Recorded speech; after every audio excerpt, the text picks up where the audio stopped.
ایک آدمی محمود غزنوی کے پاس نا اپنا کیس لے کے آیا، مدعی بن کے آیا. اس نے کہا بادشاہ میرا کیس بڑا نرالا ہے. بادشاہ سلامت نے کہا وہ کس طرح؟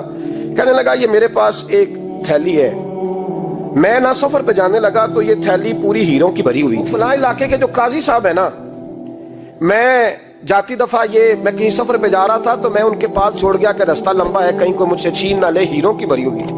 کچھ دنوں کے بعد میں واپس آیا ہوں، قاضی صاحب نے مجھے تھیلی واپس کی ہے تو اس میں ہیروں کی بجائے کھوٹے سکے نکلے.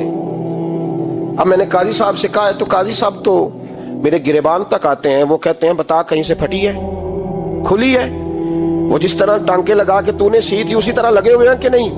وہ حضور لگے بھی بالکل اسی طرح ہے، نہ پھٹی ہے نہ کھلی ہے. اب میں لٹ گیا ہوں، میری کل عمر کی کمائی ضائع ہو گئی، کھوٹے سکے کہاں اور ہیرے کہاں؟ تو مہربانی کریں.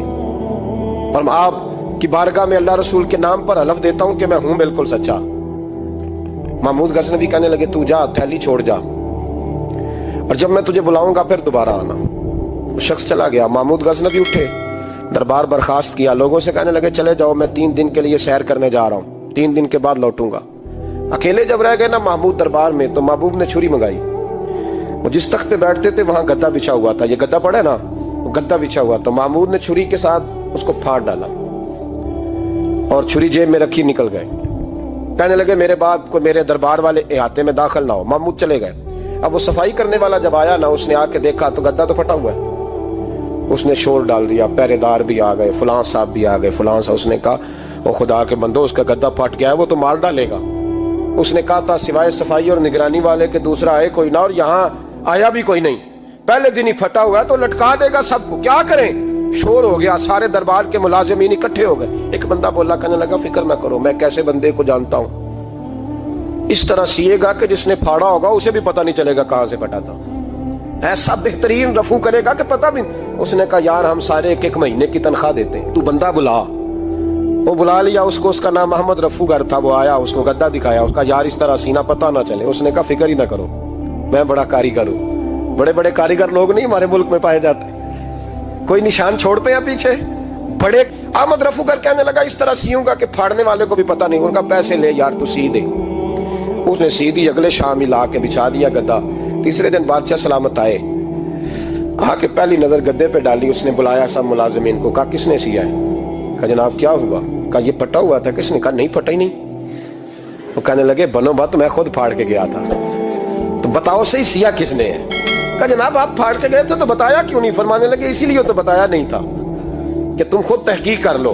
بلاؤ بتاؤ سیا کس نے. تو بلا لیا. احمد رفوگر آ گیا. اس کو جب بلا کے سامنے بادشاہ کھڑا کیا، کہا بھائی تم نے سیا ہے؟ کہنے لگا حضور آپ کے سارے ملازم کٹھے ہو کے آئے تھے، میری غلطی کوئی نہیں. کہا نہیں یار تو بڑا کاریگر ہے، میں نے اپنے ہاتھ سے پھاڑا تھا پر مجھے بھی نہیں پتا چل رہا کہاں سے پھٹا تھا. اچھا یہ بتا یہ تھیلی جو ہے یہ بھی تو نے سی تھی؟ اس نے کہا جی آپ کے خادم کا ہی کارنامہ ہے، وہ فلانے علاقے کے قاضی صاحب آئے تھے، اس میں سے ہیرے نکال کے تو کھوٹے سکے بھرے تھے، تو مجھے بھی تھوڑا سا حصہ ملا تھا. محمود نے سارے گواہ بھی اکٹھے کر لیے، ثبوت بھی اکٹھے کر لیے. پھر قاضی کو بلایا، پہلے سارے ثبوت اور گواہ کیس حل کر لیا. پھر ہمارے ہاں یہ حال ہوتا ہے کہ مدعی 2-3 ہفتے کے بعد خود ہی ہاتھ باندھ جاتا ہے، کہنا تسی میری جان چھڈو، مجرم پھڑو پاوے نہ پڑھو.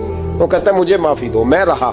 ظلم ہے نا، ظلم زیادتی ہے کہ جو بیچارہ اتنے سوال مجرم سے نہیں ہوتے جتنے مدعی سے ہوتے. آپ یقین کریں اتنے سوالات ہوتے. سارے ثبوت اکٹھے کر کے قاضی صاحب کو بلایا، تنہائی میں لے جا کے. محمود غزنوی نے کہا قاضی صاحب آپ سے غلطی ہو گئی، غریب آدمی تھا، وہ لٹ گیا ہے، اس نے تو بڑی مشکل سے کچھ ہیرے جمع کیے تھے اور اس کی کل کائنات تھی، تو آپ اس کا مال اسے دے دیں، بات ختم. قاضی صاحب کہنے لگے آپ مجھ پہ الزام لگا رہے ہیں، سوال ہی نہیں پیدا ہوتا. آپ میری داڑھی دیکھیں، آپ میرا اعزاز دیکھیں، دنیا جانتی ہے میں اس کا. قاضی صاحب انسان بھول ہی جاتا ہے، بندہ بھول جاتا ہے، غلطی ہوگی مال نے. کہا نہیں سب. کہا میں تنہائی میں پوچھ رہا ہوں، میں اس وقت پوچھ رہا ہوں جب دوسرا موجود کوئی نہیں. آج توبہ کر لے، میں کچھ نہیں کہوں گا، تو میری زبان پہ اعتبار کر، تجھے پتا ہے میں جو کہتا ہوں اس پہ عمل بھی کرتا ہوں، باز آ جا. پر قاضی نے کہا نہیں میری غلطی کوئی نہیں. محمود نے پھر بھرے دربار میں بلا لیا، مجمع عام میں.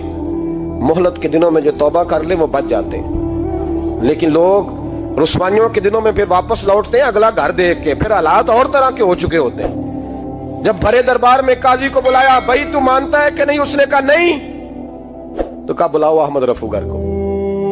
جب احمد رفوگر آیا تو بوڑھے قاضی کی ٹانگیں کانپنے لگی، جملے ٹوٹنے لگے.